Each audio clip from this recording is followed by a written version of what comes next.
Ladies and gentlemen, good day and welcome to the Sigachi Industries Limited Q2 and H1FY25 earnings conference call hosted by Go India Advisors. As a reminder, all participant lines will be in the listen-only mode, and there will be no opportunity for you to ask questions after the presentation concludes. Should you need assistance during the conference call, please signal an operator by pressing star then 0 on your touchtone phone. Please note that this conference is being recorded. I now hand the conference over to Ms. Priya Sen from Go India Advisors. Thank you, and over to you, ma'am. Thank you, Lizanne. Good afternoon, everybody, and welcome to Sigachi Industries Limited earnings conference call to discuss the Q2 and H1 FY25 results. We have on the call Mr. Amit Raj Sinha, Managing Director and Chief Executive Officer, Mr. O. Subbarami Reddy, Chief Financial Officer, and Mr. Vivek Kumar, Company Secretary and Compliance Officer. We must remind you that the discussion on today's call may include certain forward-looking statements and must be therefore viewed in conjunction with the risks that the company faces. May I now request Mr. Amit Raj Sinha to take us through the company's business outlook and the performance, subsequent to which we will open the floor to question and answers. Thank you, Priya. Welcome everyone to Sigachi Industries Limited Q2 and H1 FY25 earnings conference call. I hope you have had a chance to review the financial results and the investor presentations available on the exchange. In Q2 FY25, Sigachi has shown notable growth, with our core product MCC achieving substantial increase in both volumes and value. This growth stems from strong demand and improved utilization of our 7,000 metric tons per annum capacity added, which is currently operating at 75% utilization of the total capacity installed. Our asset-light O&M segment continues to expand in alignment with our strategic focus. Revenues from O&M grew by around 19.8% year-on-year in H1 FY25, underscoring our expertise and partnership with leading companies like Gujarat Alkalis, Aditya Birla Group, ONGC, Lords Chloro, and Adani. I'm also pleased to share that our API unit we acquired last year has successfully integrated into our operations. We currently operate at a 100 KL capacity with plans to scale up to 250 KL. In the API segment, we are focusing on high-margin regulated markets with 9 planned CEP approvals. Several additional filings underway in the EU and EDQM markets. Our target is to complete 9 CEP filings this financial year and enable access to high-margin markets to drive both top-line and profitability. A key advancement this quarter is our entry into the pharmaceutical coatings with the introduction of Pure Coat and Ultramod brands. These products are specifically designed to enhance drug stability and bioavailability, aligning with the rigorous standards of modern drug delivery. This milestone highlights Sigachi's dedication to R&D and the stringent quality control behind creating products that match and meet top-tier standards. We are also progressing with the establishment of 1,800 metric tons per annum CCS facility in Dahej, scheduled for commercialization by FY26. This additional capacity will expand our offering in the excipient range and will be able to serve our clients better. In terms of expanding our reach, we operate in both domestic and international markets, exporting to over 65 countries. Our presence in the Middle East is strengthened by partnerships through Sigachi MENA FZCO, Sigachi Arabia working alongside with Saudi National Projects Global Investment, and iConnect to explore growth in the region and leverage our full product portfolio. Our commitment to quality, innovation, and sustainable growth keeps Sigachi Industries well positioned to continued success. By broadening our portfolio and reinforcing our market position, we aim to deliver enduring value to all our stakeholders. Now I would like to invite our CFO, Mr. O.S. Reddy, to present the operational and the financial highlights for the quarter. Over to you, Mr. O.S. Reddy. Thank you, sir. Good evening, everyone. Let me first brief you on the financial performance. The company delivered a strong Q2 FY25 performance with solid growth across key metrics. Operating income rose by 25.91% year-on-year, reaching rupees 124.9 crores EBITDA.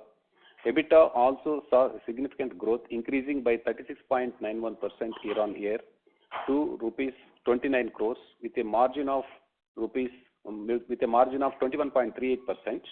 Net profit surged by 39.09% year-on-year to rupees 21 crores, resulting in a PAT margin of 16.81%.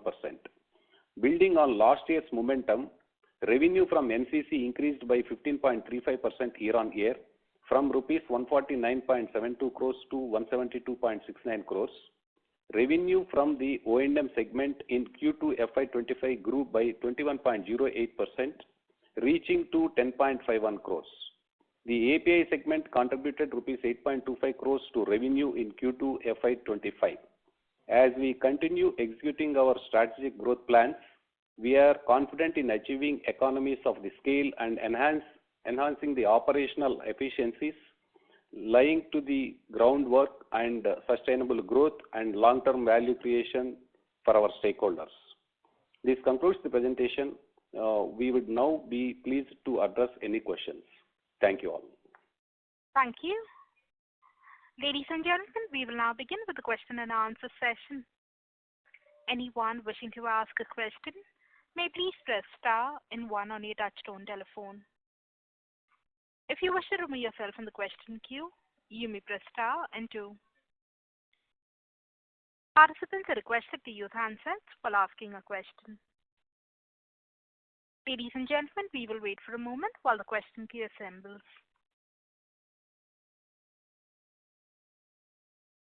The first question is from the line of Rikin Shah from the Boring AMC. Please go ahead. Hi. My question is in terms of numbers. I'm digressing the numbers. I'm seeing a very sharp gross margin contraction, both Y-on-Y and Q-on-Q. So is there any particular reason or a change in revenue mix which is leading to this? Yeah, there is in this quarter there is a PLI income is there which is recognized. Anyway, we are eligible up to 2028 financial year. Because of that, there is a sharp increase in revenues. Anyway, this PLI incentives will continue to receive till 2028. So if that is not sort of considered, then how much is it from Q1? The PLI income in Q1 is recognized to the tune of what amount? Q1 we have not recognized, and in Q2 only we got the approval and then we have recognized. In coming quarters also there would be PLI. But if you have not recognized, then it is an erosion in gross margin, right? Not recognized erosion in the why it is an erosion? That time we didn't receive the approval. That's why we didn't consider in Q1. In Q2 we got the approval and then we have considered it. Okay, but Q1 your gross margin is 57% and now it is 47%, so it is a 10% erosion, right? Gross margin? Yeah. Please come back again. Gross margin in Q1 FY25 is 57%. It's 47% in this quarter. So it's a 10% gross margin erosion. Not erosion. Only thing is in the second quarter there is an enhanced capacity is there. We push our products into the market and wherein little reduction in margins are there. But in Q3 onwards it will continue normal margins because we wanted to grab the markets. That's why we have the increased revenue also it is increased if you observe. Right, but if you obviously those are I'm not asking about operational expenses pertaining to expansion, but this is more a pricing related erosion, right, in the margins.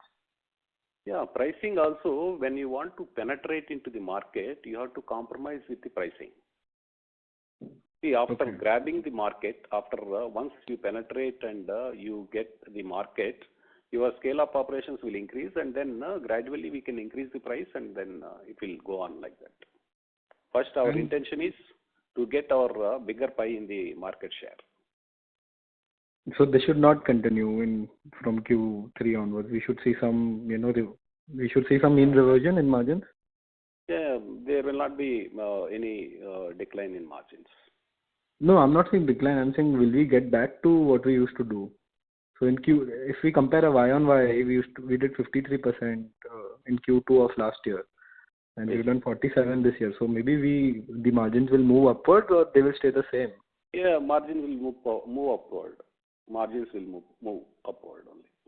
Okay. And your other income is showing a very big amount this time. Obviously, the explanation in the result perhaps is not sufficient. Perhaps could you expand on that? Why the other income is very high this quarter? Yes. In other income, it is high because PLI income is added. Okay. PLI and the foreign currency fluctuations are there majorly in that. Okay. And I can also see a proposal to raise $100 million via foreign currency convertible bonds. So could the management perhaps expand on that? And like what would be the purpose for the same?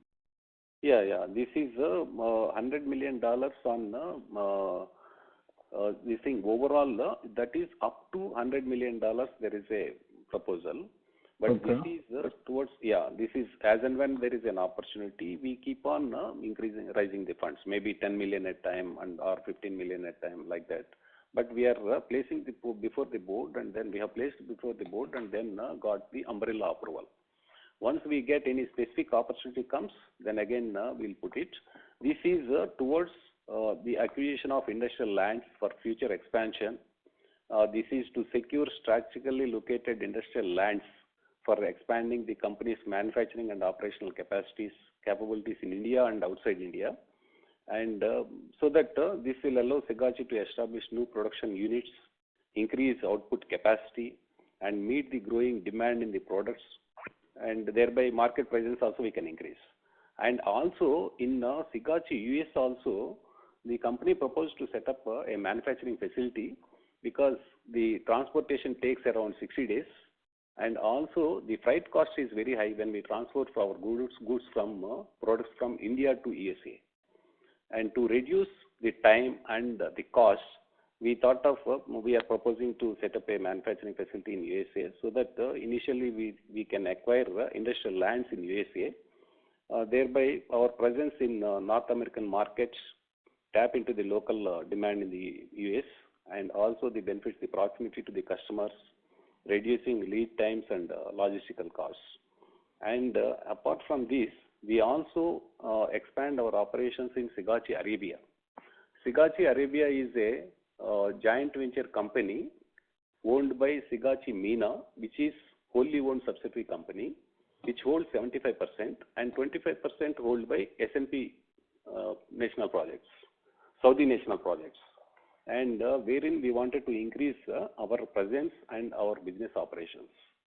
And also Sigachi Global also is there, which is a joint venture company by Sigachi MENA 75% and iConnect 25%.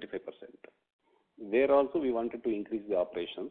And Sigachi MENA, which is a wholly owned subsidiary of Sigachi Industries situated in Dubai. There also we wanted to increase the operations. And for this, we require funds. Whenever there is a good opportunity is there, we'll tap, and then these funds will be utilized for that purpose. All right. Okay. Yes. Okay. And my next question is pertaining to API.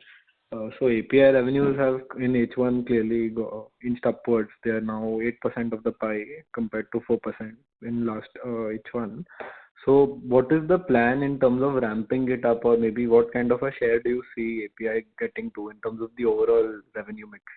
Maybe 1 year, 2 years down the line. Yeah, in next 2 years now, anyway, last year we have entered and there is a reasonable growth is there when we compare to H1 of last year versus this year. And by end of March, there would be some incremental growth is there over last year. But for next year, FY26, we can see a reasonable, very good growth we can observe. So can you give a band? Yeah, maybe in overall revenue, maybe 20-25%, because MCC also is going up. The total revenue it is growing up, and 20-25% contributes from API revenue would be there. Right. 2 to 3 years. Yes.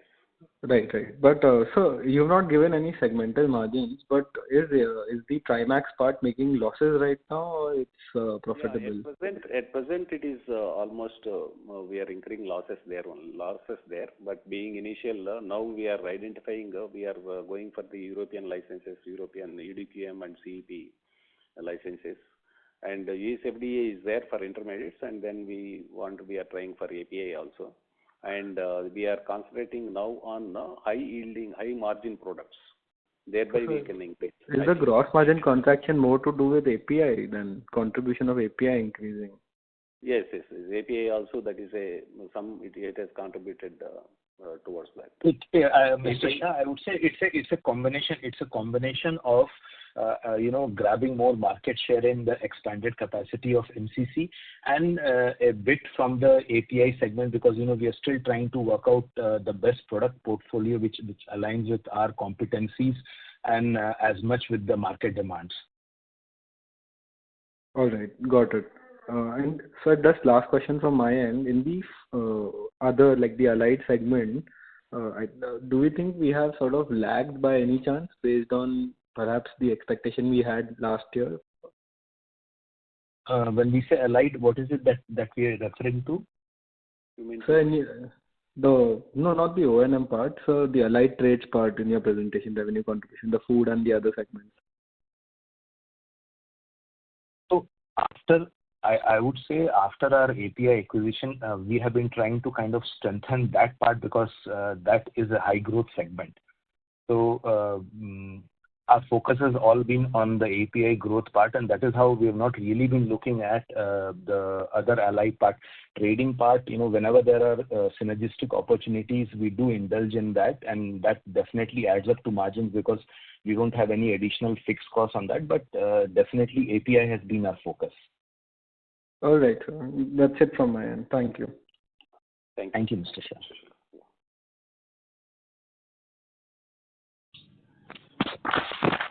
Mr. Shah, are you done with the question?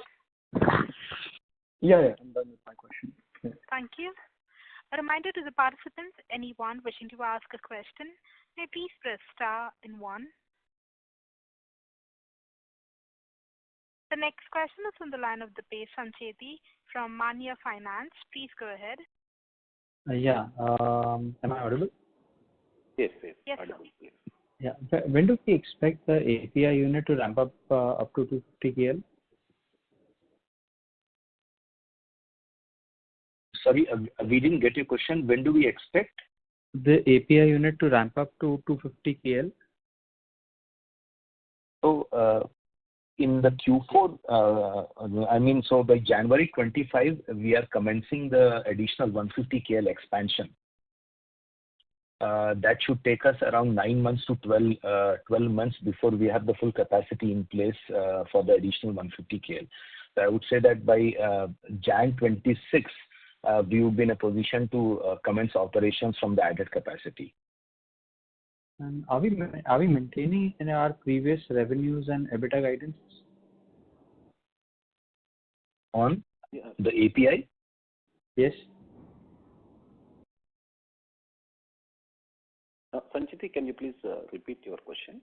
Am I audible now? Yes. Yeah. I'm asking that are we maintaining our previous revenue and EBITDA guidance? Yeah. Anyway, yes. This year we'll maintain, but next year definitely the better margins we are expecting from API business. Next year and even after increasing FY26, we are expecting good margins. So what is the revenue guidance for FY25 and FY26 across MCC, CCS, API and O&M? We maintain this not less than this. This growth is very sustainable and not less than 25 to 30% growth is there every year. We hope it will continue and then even better than. So still last 3 years we have been maintaining approximately 27-28% revenue growth. Should we expect the similar kind of revenue growth going ahead also, or we should better it? we are expecting even better, but this minimum, this is guaranteed kind of thing. It is we will, Mr. Sancheti, we will be better on this because what I believe is that we will have added capacities coming in plus the additional new product of Pure Coat and Ultra Mod. So I believe we will be marginally better and probably touching 30% top line growth for this particular financial year. Okay. And EBITDA will be the same, or I mean, we'll be working on the similar EBITDA margins, or that will also become better? I think in the short term, we'll work to see that we are sustaining the margins. In the long term, we are working to see that we ramp it better because APIs turnaround and improvement in the EBITDAs is going to take time because the CEP approvals take at least 3 quarters. I believe in the long term, we will be able to better our margins, but in the short term, we will definitely sustain. Okay, just one question was there. What is the difference between the lower microns and higher microns excipients, and how do formulation excipients differ from pre-formulation excipients? So, no, there is, I'll tell you first to the first question. The lower micron and the higher micron excipients, basically depending upon the API particle size, the kind of excipients are used. Now, for all of us who are aware, if we are aware of curcumin or turmeric, if there are turmeric tablets which are there, these tablets, the turmeric or the curcumin is a very fine powder, and for that tableting to be done, you need a very coarse grade of binder, which is the MCC. So you need a particle size around 180 to 200 to 250 micron. Whereas if you have paracetamol pellets, which are very coarse, which are sometimes even 800 micron to 1000 micron, therein you need very fine powder of binder. So that when there is a compression, there is plastic deformation taking place and the tablet is formed. That is a prime reason that there is a range of particle size going in from 15 micron all the way to 1000 microns. Okay. Did that answer your question? Okay. And there's a second question, if you can answer. How do the formulation excipients differ from pre-formulation excipients? So there is nothing as such like a formulation excipients. It is pure excipients. Pure excipients are single ingredients which get used in the formulation. Now, in a formulation, you always require a binder, a glidant, a lubricant, a disintegrant. What a pre-formulation excipient does is that we take in all these functional ingredients, we combine it in the best possible form so that a major chunk of the formulas are able to use the pre-formulated excipient. So thereby, what a formulator is going to do in his facility, we are able to do it in our facility and give him bulk. So he doesn't have to buy 4 or 5 different excipients, stock them, test them, and then mix them in their plant for usage. So he just takes the pre-formulated excipients, puts in the API, blends it, and directly compresses the tablets. Okay. So it's a value add. Okay. Okay. My last question is regarding the promoter shareholding. Our promoter shareholding has been consistently declining. Any particular reason for that, or is just normal promoter selling? No, there is no selling from the promoter. We recently we have issued preferential issue of share warrants. Wherein promoter. So it's an adjustment. Yeah. Hello. Yeah. Yeah. Okay. This is even after by end of this year it will increase. In this promoters contribution, once we fully paid up the promoters contribution, it will go up automatically. It will go up. Okay. There is no selling. There is no selling. There is no this thing. Right. Anything. Thank you. Thank you so much. And all the actually. There is no. Okay. Thank you, Mr. Sancheti. And what about the pledge percentage, pledge shares? Are we going to release them also? Yeah, pledge shares we'll release it later. Now anyway, there is the pledge funds also we are infusing into the company only. That shows the confidence on the business. Yeah. Perfect. Thank you so much. Thank you. All the very best. Thank you. Thank you. Thank you, sir. The next question is on the line of Aryan Modi from Abacus Asset Management. Please go ahead. Hello. Yeah, am I audible? Yes, please. Please go ahead. First of all, I would like to congratulate the management on a great set of results, increasing both quarter-on-quarter and year-on-year. My first question would be, why is the difference in the other income figures shown in the quarterly statements and the investors' presentation? Can you please repeat? The other income increase you are asking, Mr. Aryan? No. Why is the difference in the figure of other income, which is reported by the company in the quarterly statements and the investors' presentation? The both figures are different. Yeah. Anyway, this PLI, this is nothing but it is linked to operations only. Even that is the PLI income is there in the operations. That's all. There is no this thing. That is anyway very much related to the operations. That is on the product, based on the product portfolio and the investment based on that. That is sanctioned. That's why we have mentioned there. So why wasn't it reported in revenue from operations in the quarterly statements? Yes. And one more thing, Mr. Aryan, this revenue will continue till 2028. So why aren't we showing in the revenue from operations in the quarterly statements? Yeah, we thought there is a clear cut. The other income is there, but we have mentioned that we have anyway that is from operations only. It is what is wrong in that. Anyway, that is there in the total income, and that is business income only. And what is the problem in that? So why aren't we showing it as other income in the quarterly statements while we are clearly referring to as the revenue from operations in the investors' presentation? Yeah, anyway, we have mentioned we are giving the clarification. What is your problem in that? My problem is why aren't we showing it as revenue from operations in the statements filed to BSE also? Yeah, we have filed this one also to the BSE and SE. This is both the statements are available to all the investors. So maybe Mr. Aryan Modi, maybe the confusion is on account of statutory compliances and the investor presentation. Statutory compliances, the auditor has a need to differentiate a certain set of income coming in, which directly comes in from operations, and something which is as a reimbursement. So there is a need of a statutory compliances, whereas in the investor presentation, it is more to do with graphics and the way we want to present what we have kind of earned. And that is how the difference comes in. Otherwise, it's all very much part of our revenue from operational income. Yes.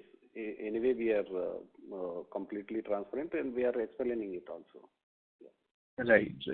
Right. So moving forward, my second question would be regarding the API segment. As mentioned in the previous quarters, we were expecting all the certifications to be done by the Q3 or Q4 of this year. What's the current status of those certificates, and what's the new timeline for those approvals? So, Mr. Modi, I would say at this moment we have filed 4 CEPs with the European Directorate of Quality and Medicine, and we are for the first one we are expecting the whole thing to be completed in the next 6 months. So for propofenone hydrochloride, we are looking at completions or getting the final CEP approval by March 2025. And for the other ones, it could probably be another 3 to 4 months beyond that. And in the whole current cycle, we are looking at a total of 9 CEP filings happening. The usual CP filings take us around 3 quarters before the approval comes in. Sometimes on account of additional queries, it might stretch to the 4th quarter also. But at this moment, we are looking at 9 CP filings. Right. So what would be the exactly from which quarter of next year the 100 KL capacity, it will be used in the revenue? So the first one, the propofenone hydrochloride, that will come into effect from Q1 of FY26. That is April 2025. We will be able to use the capacities primarily for the products which have CEP filing. Right. So till what what would be the exact utilization out of the 100 kiloliters till April 2025 in the first quarter of next year? That's a very difficult question, Mr. Modi, because it's a combination of various products, demand of those products at that moment, our customer requirements, stocks available in the market, the pricing. So it's very difficult to kind of give you an indication of how much quantity of that product we will make it out of the 100K. But one thing is that whatever is the approved product portfolio Sigachi has at that moment, we will work to see that we have a best combination to align with what the customer needs and, of course, better our margins. Can you give me a rough estimate of the figure? The main reason for me to ask the question was because the management was planning to expand the 100 kiloliters capacity from January itself. So there might be a usage, there might be, projection till next year, the existing capacity would be fully utilized. So till next Jan, for it, according to you, 9 months would be taken to expand it to 250 kiloliters. So till 9 months of next year, would the existing 100 kiloliters be used, or the capacity would be expanded and it would be unutilized for the next year? No. The capacity, see, the new additional 150 KL capacity, by the time it comes into effect and it gets commissioned, it will be Jan 2026. By then, we would have already got at least 6 to 7 CEP approvals. We would have already been having our other product wherein we are engaging with our earlier customers who were there with our subsidiary company Trimax even before we acquired them. We have MCure Laurus with us, MSN Labs with us. So they continue to give us the base. It is just that we are kind of moving beyond the intermediates to the APIs and then subsequently to the CEP approved APIs. Basically, the transition is happening to get better at our EBITDA margins than what we were historically in APIs. Right. So exactly. So I'm not getting a clear answer. So will we be able to use the 100 kiloliter capacity fully till the next year end? Next year end would mean by FY26 end? Correct. Yeah. FY26 is very far away. FY26 is, it is very far away. In fact, I believe that by the mid of FY26, we would have already been touching 95-100% of our capacity. In fact, it will be much earlier. It is just that we want to have the best combination of products which kind of aligns with customer requirements and improves our margins. Right. So in the last quarter, there was a guidance regarding the revenue, overall revenue mix going forward in the overall company's revenue structure, and APIs would, according to the management guidelines, it would cover almost 50 to 55% of the total revenues. So where are we on track to reach that revenue share in coming years forward? So I'm not sure if it was 50-55%, Mr. Modi, because 55% would have been a very big figure. I think maybe there is some miscommunication somewhere, but definitely we are ramping up our capacity utilization of our Trimax to be able to get better at our percentage of the total revenue of Sigachi. We are looking at nearly 30% of our total revenue of Sigachi for the current financial year. Right. And I would just verify the figures. Okay, till then I'll move on to my next question. When are we planning to start the project work on the CCS plant? And, we have been talking about it since a long time, since a year forward, but, there's been no progress regarding the plant project start. Yes. When is it starting? Absolutely. I very much agree with you. Unfortunately, the Pollution Control Board are having certain issues, and we have had elections in between, and so many things which have come in way. We were supposed to get the approval in October prior to Diwali. Unfortunately, the approval has not yet come in. We are in discussion with the concerned authorities to see that we get the approval ASAP. In fact, internally, I'm working on seeing that I get the approval by December 2024. So the project would start approx how much time after we get the approval? So my estimate is we would be having 18 months in hand to completely commission the plant. Right. Right. Okay. Also, my next question would be regarding the margins.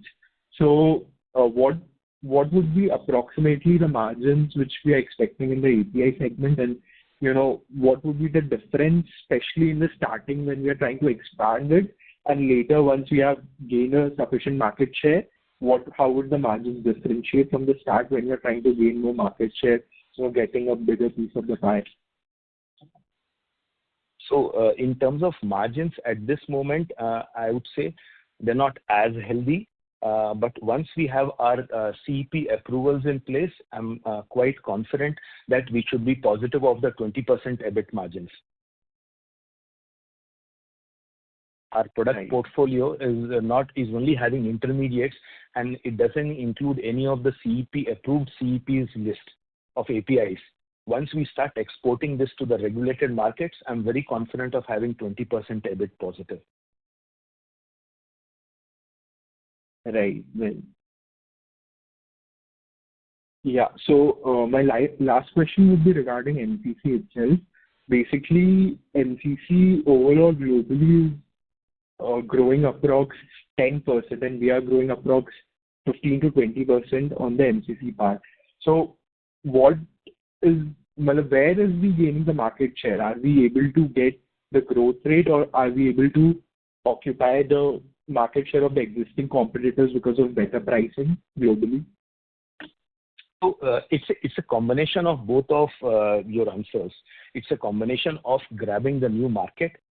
Also, it's a combination of grabbing the world number 1 and the world number 2 players' market share into our fold on account of better service, on account of flexibility in terms of minimum order quantity and the grades. Just to tell you, Sigachi is the only company in the world which has more than 60 different grades of MCC to cater to any formulation needs of our customers. Right. That is great. Thank you so much for answering. And once again, congrats on great results. Thank you. Sorry. Thank you. The next question is from the line of Ankur Savaria, an individual investor. Please go ahead. Good afternoon to you, sir, and congratulations on a very good set of numbers again. So my first question is, our capex for the MCC is over, right? Completely? Yes, very much. And what is the utilization that we have had this quarter, sir? This quarter, there is an increase of additional 20% in the next coming quarter, and then by end of this year, we'll utilize almost, when we see in terms of the numbers, it is almost by end of this quarter, we have utilized 8,153, almost 50% we have utilized. And when we compare to corresponding previous year, there is an increase of 20%. And coming quarters, it will increase further. Total the capacities will occupy by end of next year. Will completely fulfill, or maybe in next quarter 3, quarter 4, and first quarter of next financial year, we'll occupy the complete capacity. Right now, we are running at 50% utilization. Is that correct? Yeah, 50%. Because in the second quarter only, the majority of the expanded capacities have come into place. Once we compare previous year versus this year, there is a 20% increase there in the capacities. Absolutely. So, is there any danger that if in case we further bring up our utilization, the margin might come down? Is that an slightly to grab the market, to penetrate into the market, there may be a slight compromise, but not much.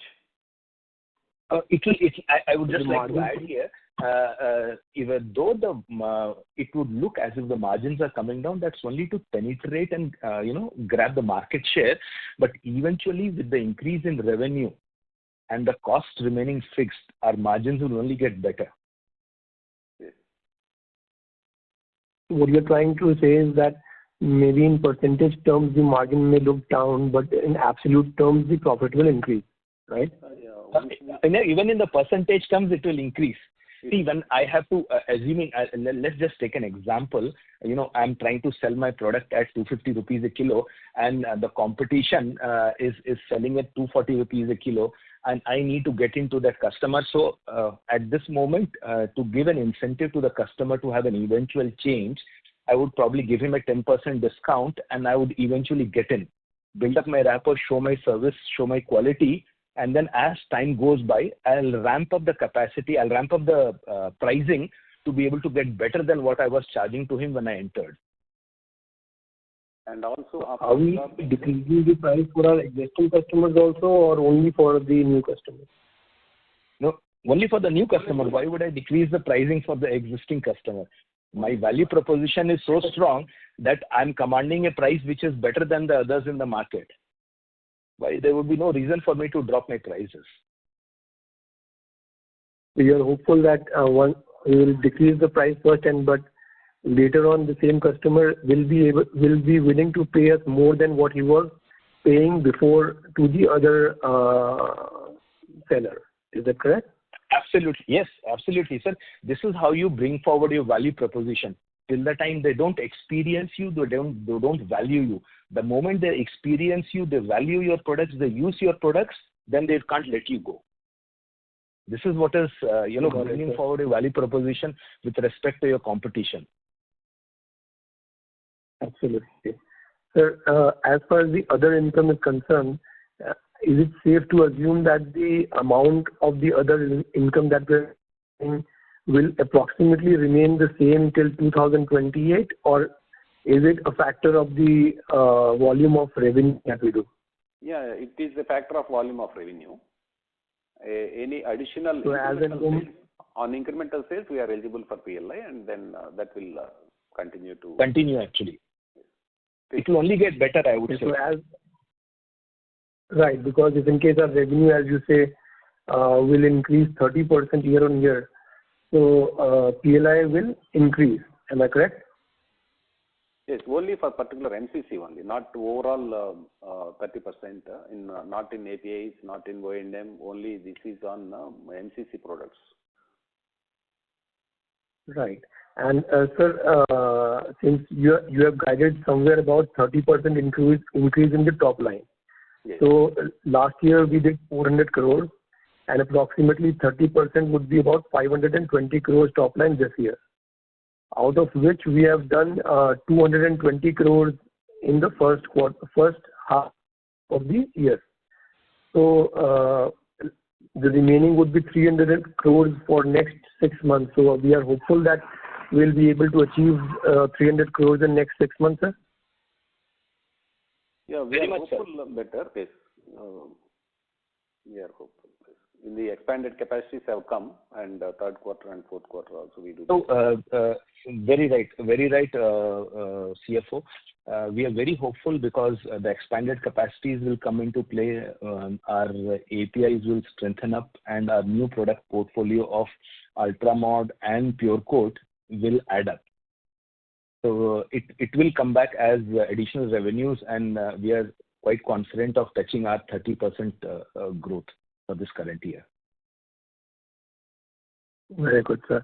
And one thing regarding the O&M service, do we have any new partners that we have introduced in this quarter, sir?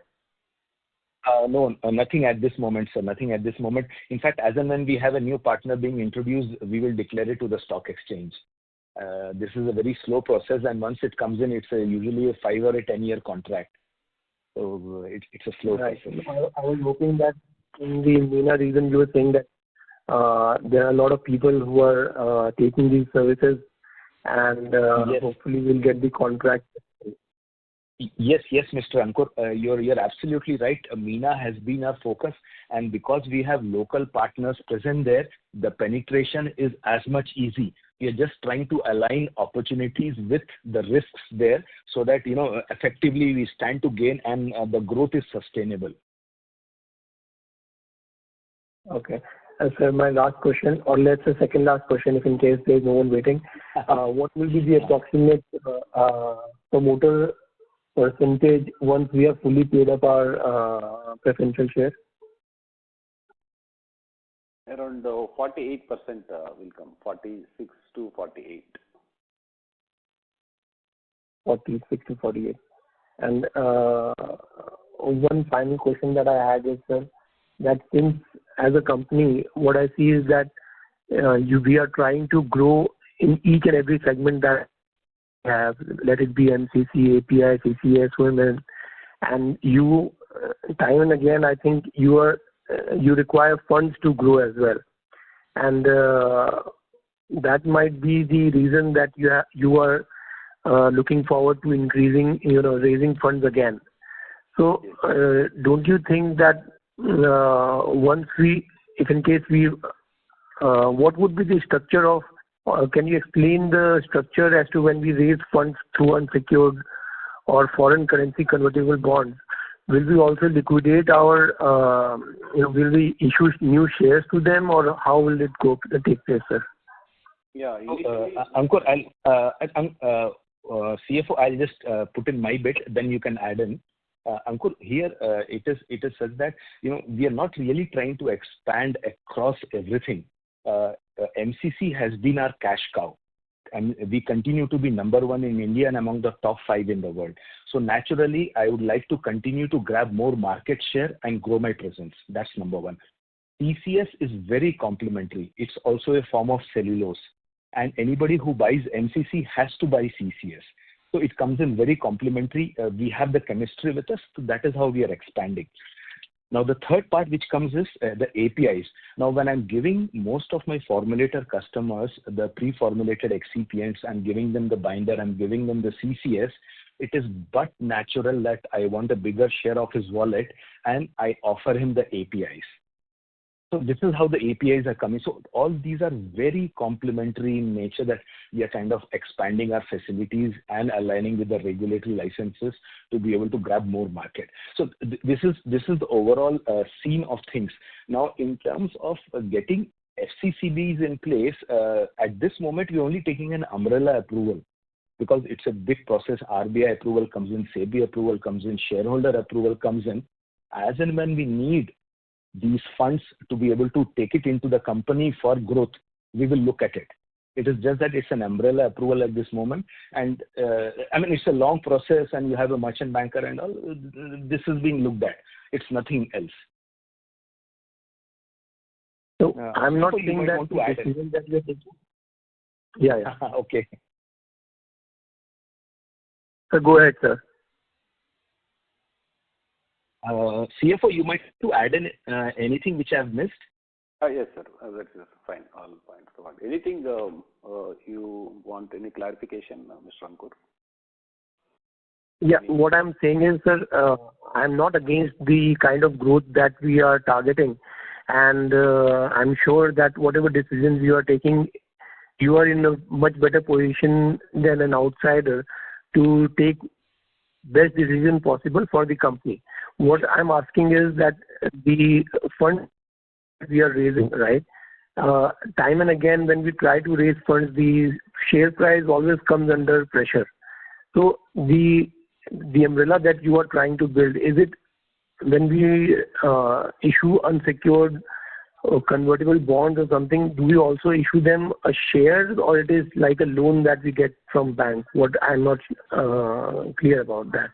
Even right now, anyway, whatever the best opportunity comes, and then whatever is the best way, we'll take it, we'll adopt, and then we'll take it forward.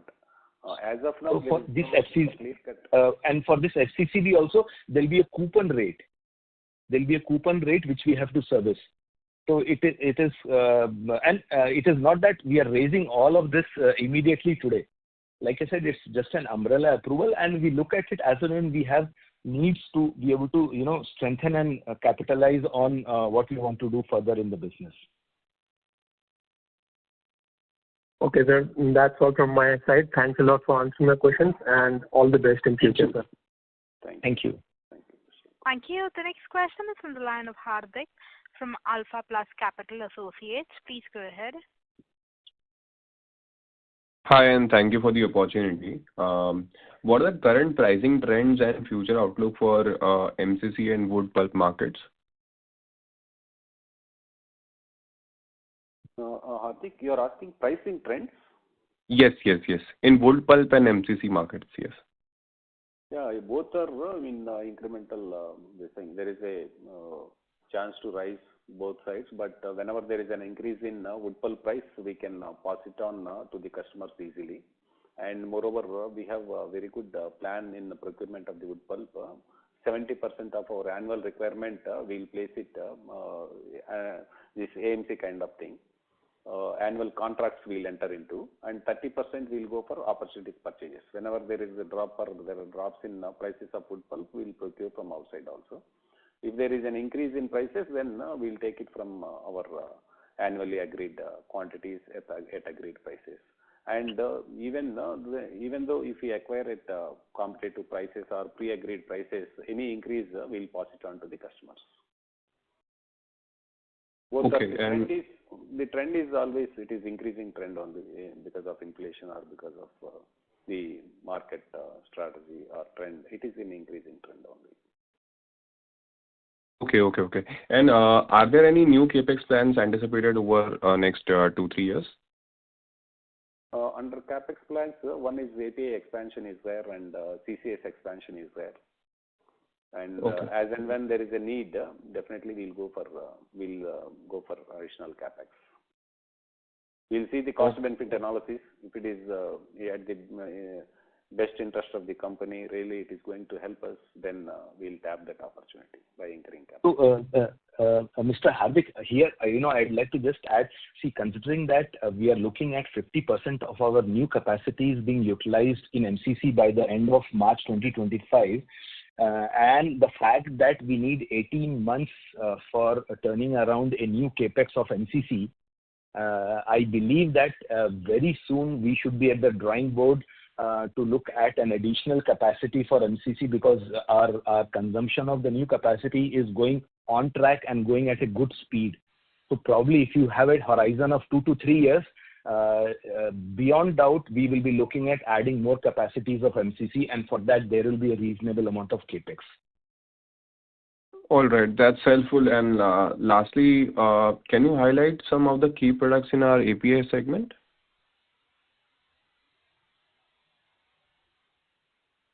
Key products in the API? Yes. So we have propofenol as one of our main products. Propofenol continues to be one of our main products. Pregabalin also is one of our main products. Other than that, we have a reasonable level of advanced intermediates which are being supplied to the regulated customers for their regulated markets. When we acquired the API facility, it was primarily a USFDA approved facility for advanced intermediates. So those set of customers and those transactions continues, but we're gradually moving the product portfolio from intermediates to APIs. Okay. Thank you, and that's all from my side. Thank you. Thank you. Thank you. The next question is from the line of Manjal Shah, an individual investor. Please go ahead. Hello. Am I audible? Please proceed. Yes. Yes. Thank you for the opportunity. Mr. Sinha, I would expect your advice actually. There is, when we mentioned that the contribution of API will increase. So right now the contribution of API is at 7% of the overall revenue. Yes. And MCC contribution is 81%. Like considering the contribution from the respective segments, the sales growth has been really good. The problem is that the margins. So basically, I just wanted clarity on this thing specifically. So if we don't include 14 crores of the other income which has come from PLI, so if we take out that portion, the margins have drastically reduced by 10%. So can you, sir, explain what has been the major reason? So you mentioned that for entering into the new market and to grab market share, we have decreased prices or made our prices more competitive. but then 10% reduction, will we be able to regain this margin again going forward? So, Mr. Munjal, it is just that not first and foremost, the PLI is not for 14 crores, so maybe we should just discount out that. The second thing is the 10% discount has not been given.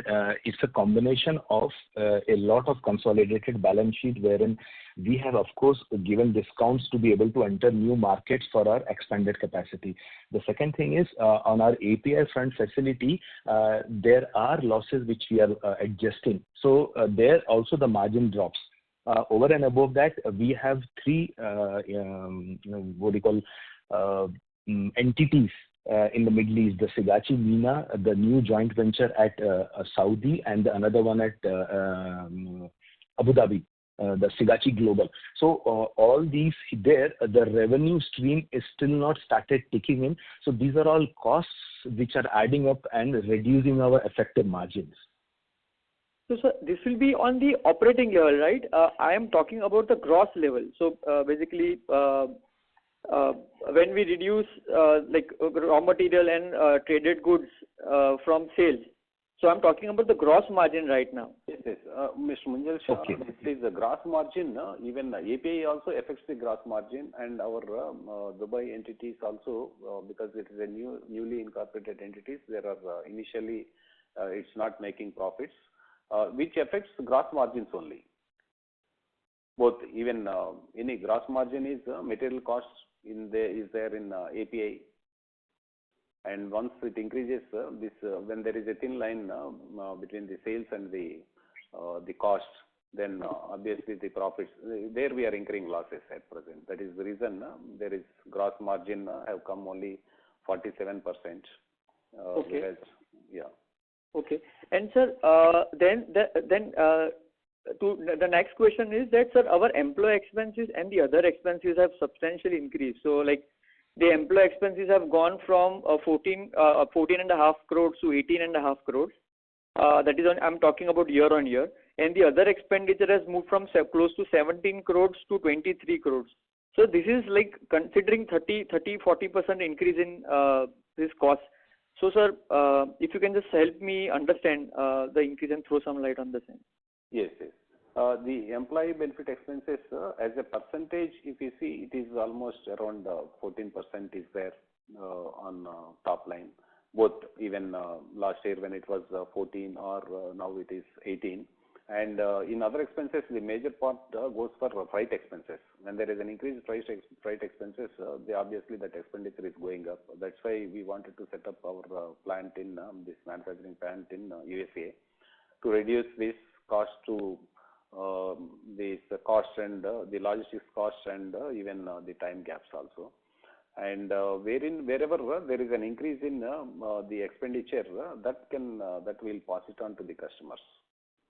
In freight expenses or employee benefit expenses, anyway we are setting up all the systems in place, and the expansions, the API, and then this Sigachi MENA region also. That's why over a period of time it will increase, and then later on it will as a percentage of total revenue, that is well within the limits. And also the O&M is basically on manpower base. The O&M revenue increases, the manpower expenses also increases. In O&M, only the manpower is the expense. Otherwise, we don't have any other expenditure other than manpower. Because in this quarter, the O&M contribution has also reduced from 11% in Q1 to 8% in Q2. So, are we a developing team before working on the contracts, or if you can just help me understand that? Yeah, it is a simultaneous thing, and then sometimes we, after getting the contract, we'll board in, or sometimes, it is a combination, because that operation will continue, and then manpower are the assets there. Okay, and so the increase in the freight cost is passed in the same quarter, or it comes with a lag? Yeah, it is a combination. Throughout the quarter it comes. That is there uniformly whenever the freight expenses increases, that in international conditions, situations also it matters. So most of our exports are on CIF basis? Yeah. Yes. Say yes. Okay. So, sir, currently, have we taken the hit on our margins, and do we intend to pass on the cost in the next quarter to our clients, or we will take the hit of the increase in freight cost? Yeah. Mostly in the same, but sometimes for some customers, next quarter it will come. It is a combination because we export almost, our presence is there more than 60 plus countries, and different customers, more than around 300 customers are there. Okay. So my next question is, when we mentioned that we are planning for 9 CEP filings by FY25, right? And we have a capacity of 100 KL. So when are we envisaging to use this capacity completely? By what time? And what can be the estimated turnover basis the use of 100 KL at average pricing? Yeah, average more or less around once we achieve, it depends upon the product, but roughly we can 90 to 100 crores we can achieve. And by what time we are assuming? Mr. Munjal, sir, may we request that you return to the question queue? There are participants waiting for their turn. Sure, I'll do that. Thank you. Yeah. Thank you. Ladies and gentlemen, in order to ensure that the management is able to address questions from all participants in this conference, we request you to limit your questions to one per participant only. The next question is from the line of Damodar Baliga from DB Investments. Please go ahead. Good evening, sir. Thanks for the opportunity. Congratulations on a good set of figures. Sir, my questions to Mr. Amit Ji. Sir, you had already alluded regarding increasing the capacity of CCS, maybe within next 12 to 18 months. So just wanted to know, do we have space at the existing plots, or do we have to look for alternate sites? Sir, Damodar sir, it is just that in the same SEZ premises in Dahej in Gujarat, we have taken an additional plot of 18 acres piece of land. And it is for that particular site that we are getting the environmental clearance in place. So once this 18-acre site has the environmental clearance, we will comfortably be able to have a reasonable level of production blocks, and we will not have any challenges of a greenfield project troubling us in terms of delay. So this greenfield, the pollution board approval that you have applied and waiting for, that includes both for CCS as well as for MCC. That is what you are trying to say, correct, sir? Sir, right now it is only for CCS, sir. MCC, there is nothing specific, because MCC, the capacity has already come into force, and we are selling a reasonable percentage of the new installed capacity. Right now, the environmental clearance is only for CCS. So that means you will have to reapply for the pollution board approval for MCC if you want to come up with the Dahej SEZ place? Yes, that's right. That's right. Okay. But once the EC is granted, sir, adding products is not really a challenge. It is usually that when it is a greenfield project and the local area, the local water streams, the air conditions are not available, there is a long queue in the list for at Central Pollution Control Board and the local Pollution Control Board. That ends up in a delay. Okay, fair enough. Got it, sir. So second is regarding your CCS. As and when you said it takes 12 to 18 months to complete the project, and since it is a new product from a new plant, you will have to get the approval from the pharmaceutical customers for this product also? Very much, sir. That's right. So that means that would take subsequent to that another 3 to 6 months to get the approval from all the customers? Yes, 3 months at least is a fair quantity. Okay, fair enough. Okay, that is very clear. So third is about your Gulf operations. When can we expect some reasonable contribution to the revenues from our subsidiaries there? Sorry to interrupt, Mr. Baliga. Yeah. So may we request that you return to the question queue? There are participants waiting for their turn. Okay, madam. Thank you. Thank you. The next question is from the line of Devanshu, an individual investor. Please go ahead.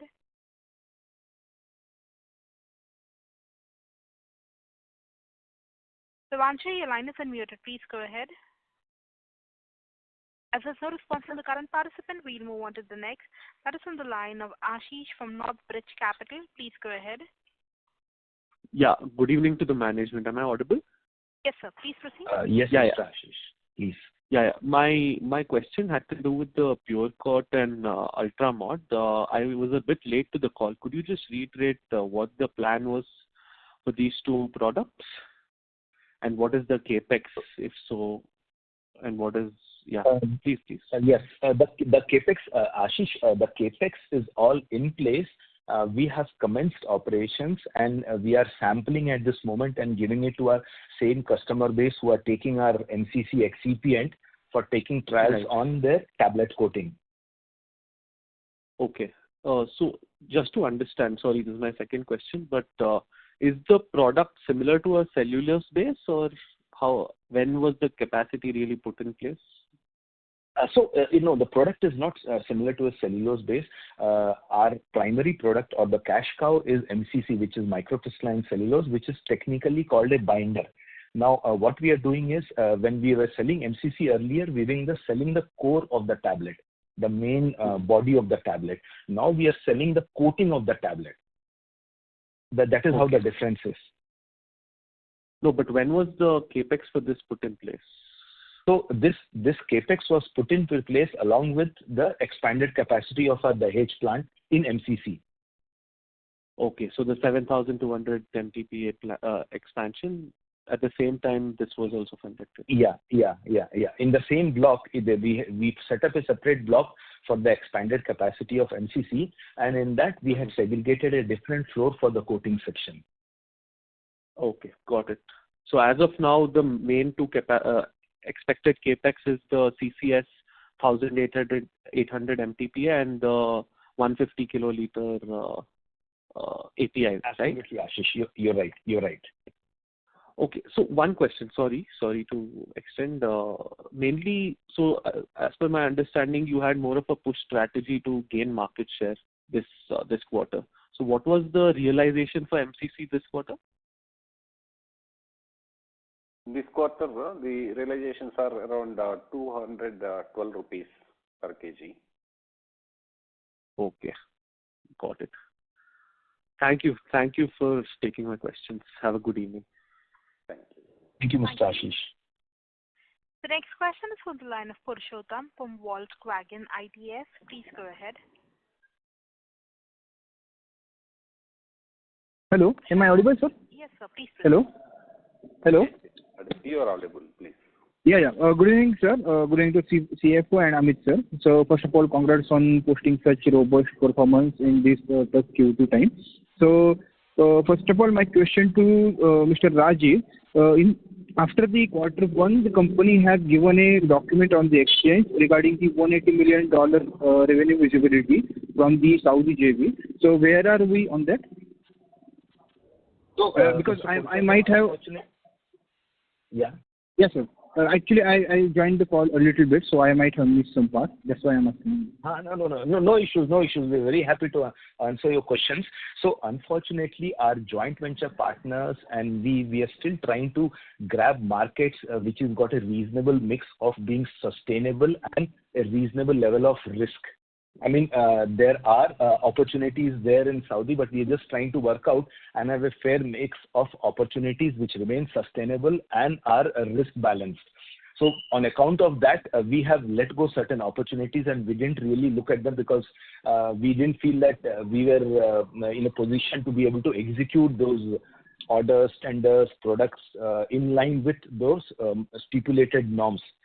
But we are working to see that we gradually strengthen this, build this up, and get better at taking further risks to be able to generate revenue there. Okay. So can we expect some amount of revenue from next financial year? Absolutely, sir. You are asking me, and I think I've been pushing my team in the Middle East, the Sigachi Arabia, as much for commencing operations because we are incurring costs. There are opportunities lying in front of us. We just have to balance out and strike a chord and just commence. There can never be a perfect moment. Okay, sir. Yeah, I can understand. My next question is I could ask quickly. So in the US market, the government is trying to establish a Biosecure Act which will be, as per the analyst, which will be beneficial to the mostly to the Indian pharma segment.